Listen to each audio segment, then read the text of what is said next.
Je vais essayer, merci Greg.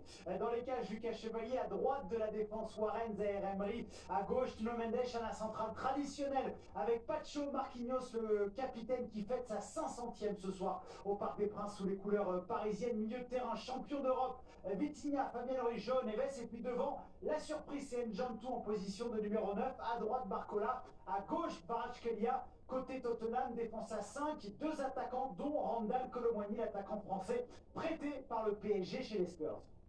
Alors, on s'arrête 2 secondes sur N'Jantou, parce qu'on parlera de Randal Colomwani un petit peu après. Benoît, tiens, comment, quand on joue son premier match pro, c'était le cas hier pour le petit Marseillais, pour Bacola, on peut rentrer, lui, c'est sa première titularisation en Ligue des Champions. C'est-à-dire qu'il va prendre la musique dans la tronche quand il va rentrer. C'est quand même quelque chose, non? La chance qu'il a, c'est que malgré tout, sur une première titularisation en Champions, il est quand même très bien entouré. Voilà. Bara, Barcola, il y a les 3 mousquetaires au milieu qui vont imprimer le rythme du Paris Saint-Germain, donc il n'est pas non plus lancé dans l'inconnu. Ils vont plutôt bien entourer.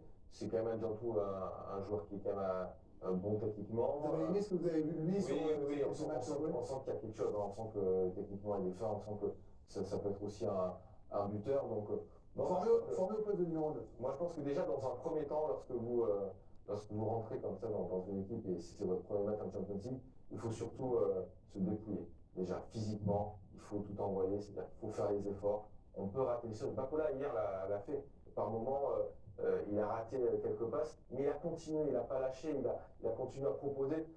Quand certains joueurs marseillais se cachaient un petit peu, lui il y est allé. Et je pense que pour N'Jantou, c'est ce qu'il faut qu'il fasse ce soir. Première titularisation, vous l'avez dit, en Ligue des Champions, pour un garçon qui va disputer son 8e match chez les pros. En Ligue des Champions, c'est 2 entrées en jeu. Il y en avait une qui avait été très intéressante.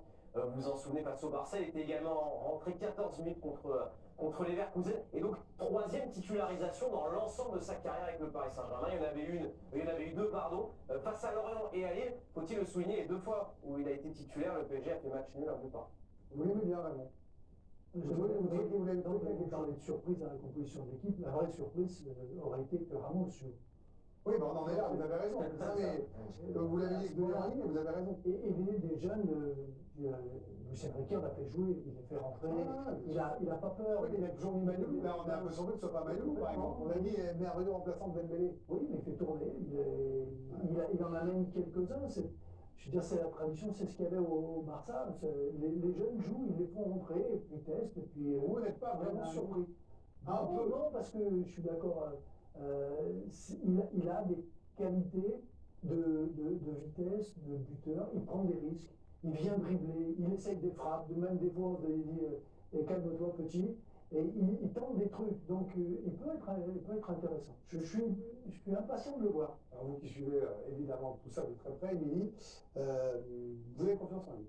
Oui, parce que je trouve que c'est la qualité justement de tous ces titis qu'on a titularisé ou fait rentrer, c'est-à-dire qu'ils tentent des choses et ils se montrent. Je pense qu'on peut tous le dire sur l'ensemble des matchs et des entrées qu'ils ont fait. Moi, je suis agréablement surprise effectivement qu'ils soient titularisés et en même temps, je laisse à Luis Enrique aucune chance au hasard. Enfin, il n'y a pas de hasard dans ces choix-là, donc tout est forcément bien orchestré. Je suis ravie pour lui parce que, comme vous le disiez, la musique de Ligue des Champions, ça doit être quelque chose. Et j'ai envie de vous dire que même si son entrée, le pauvre, imaginons, n'est pas terrible, c'est pas très grave parce qu'il y a de la ressource derrière. Donc en fait, le PSG et Luis Enrique ont la capacité de faire justement tourner et de permettre ce genre d'expérience-là. Rappelez-vous, on se plaignait avant qu'il n'y avait pas assez de jeunes en Ligue 1 et surtout Paris Saint-Germain.